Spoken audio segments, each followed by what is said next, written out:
What's up, fam? So this is another lunchtime MetaSound, except I actually was eating salad while I made it, so most of your nutritional value comes from the MetaSound. But this is another melody generator. This is stochastic. But what's cool about it is that it's there's a couple things about it. First of all, it takes advantage of seeded randomization. So we have we have like a random pattern that repeats itself. But then also this pattern is sort of straddled across the chromatic notation range, and then we can essentially generate note probabilities. So, if I have, only one note here, then this is the only note that's probable. But if I add another note, then it becomes here it's equally probable. Right, this G and this C. But if I have this down to maybe like 50%, then the C is twice as probable as the G, even though the pattern itself, the random pattern, hasn't changed. And so what's cool is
advantage of that full normalized range. And that's basically how this this works. And so you can get some interesting melodies. It's kind of like a if you start thinking in terms of like a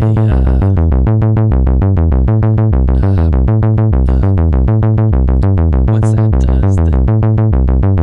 That chain, a probability chain. I forget what it's called. But you can basically, you know, analyze a melody and then go, what's the probability that the, you know, C and the G would actually, you know, what's the probability that you'd get a B flat in there, you know, thrown in there for flavor or whatever. And so you could actually generate interesting patterns based off of just this single note probability. There you go. So let's, and then yeah, of course it's, you know, I've got this,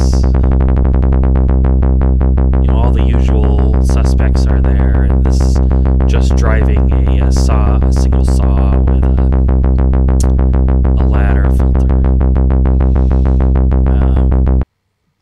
Yeah, this is based off of the Vermona MeloDicer. Dice as in probability. And the only thing that I didn't add here, which I could add, is scale range, which would be cool. But yeah, so there's so we take a look at it.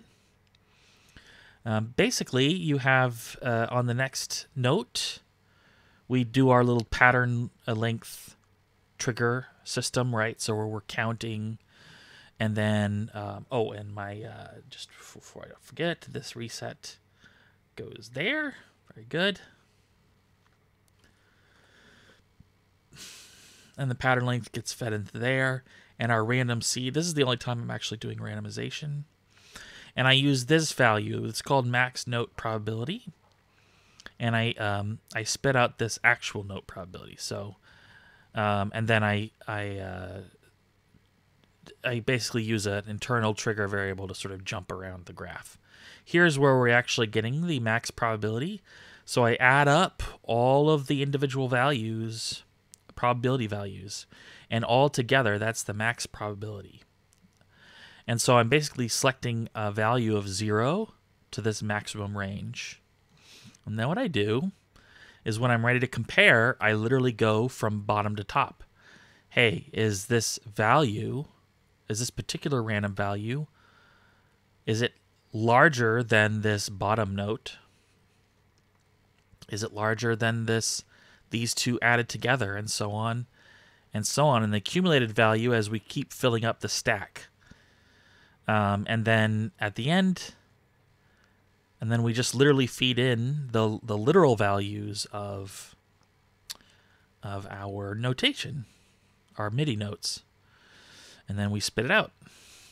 Very simple. So very easy way to generate some cool riffs that are a little bit more responsive to maybe whatever sort of notation you have going on in your, you know, whatever harmonies you have going on in your project. And let's see. We had this with 8. Let's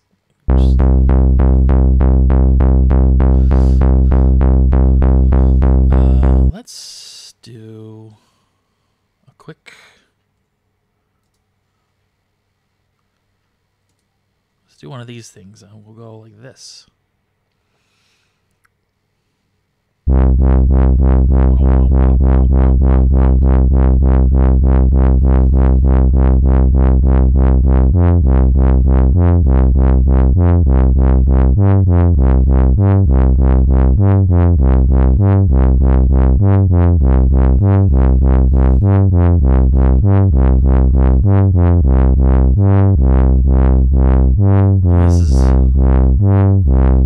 Maybe we could give this a much much lower, deeper, darker timbre. And then add, let's get that stereo delay, which is fun.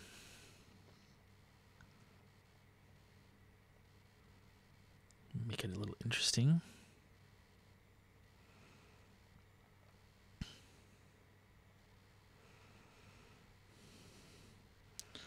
And then we'll get our BPM time. Maybe we will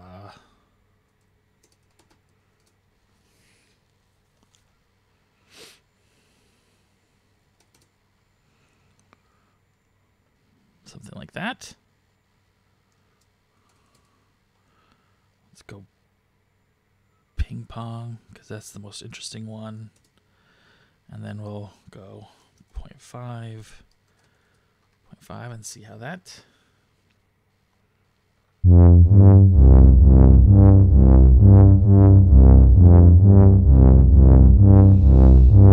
And let's bring this up to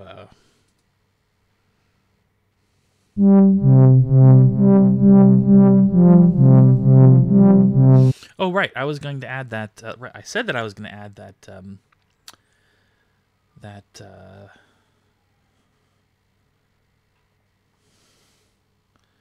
scale range.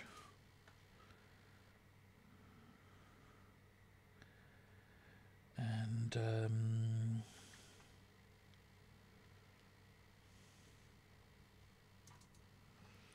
I guess we'll do this.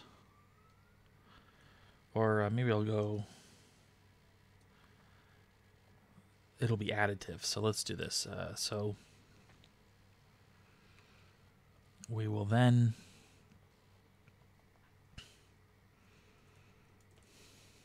get a random integer, and our scale range will be our max, like that.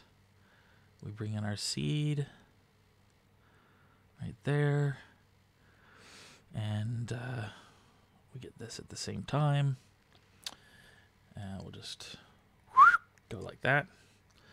And what was that thing? Oh, I wanted to make this there. Okay, and then let's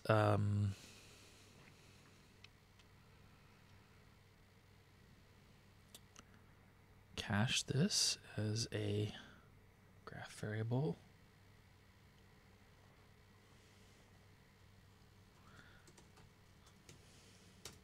As actual scale.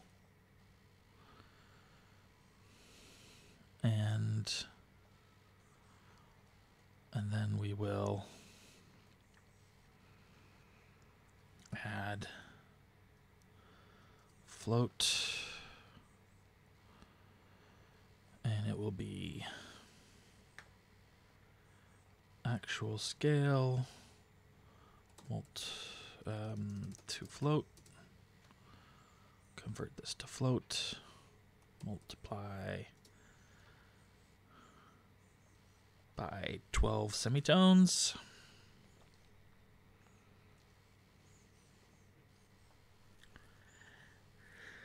And cool, now we should have, so this should be, and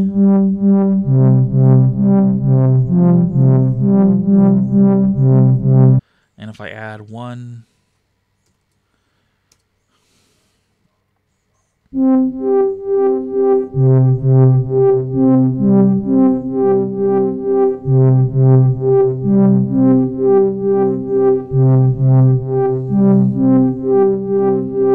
nice. Cool. Let's go back to the 16s, and then we will go back to this value.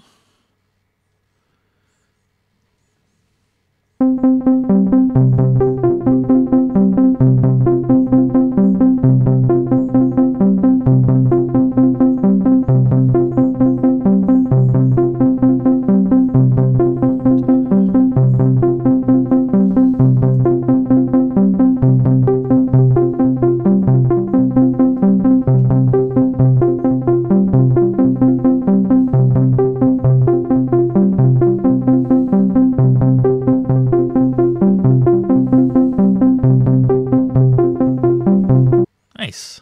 There you go. So there's an example of another melody generator, and one that's a little bit more, maybe a little more sensitive to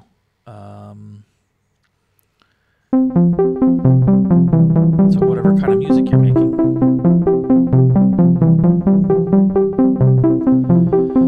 And what's cool about this is that you have a little more fine control over which kinds of notes are favored, rather than just pure random note selection like we've done before. So it's stochastic, but it's semi-stochastic. It's like trained here, where we're adding some design, we're imposing some design on the melody structure and probability ranges. So yeah, hopefully this was cool and interesting for people. Thanks for checking it out.